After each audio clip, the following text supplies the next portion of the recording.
So the first one was what requires a more mature mindset from you right now. We got the high priestess. With the high priestess, I think that is a lot about you understanding first who you are, okay? Because I think one of the biggest things about the high priestess is that this energy knows who the fuck she is or who the fuck he is. So the high priestess knows her shadows, her, she, they, whatever, is an energy.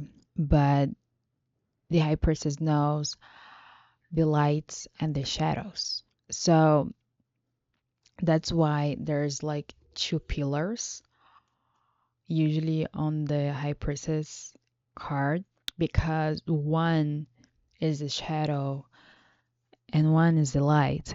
And the high priestess is built with those pillars. All you cannot be in a high priestess energy without those two pillars, right? It's not. It's like the yin and yang. You need the good and the bad. Like you need both. And one thing that I always say about the high priestess. It's about we need to understand that we all have good and bad. And to be in a high priestess energy is understanding that we all have good and bad energies and thoughts and a bunch of stuff. But the thing is, we keep trying so much to just be good that we keep living in with a mask, wearing a mask.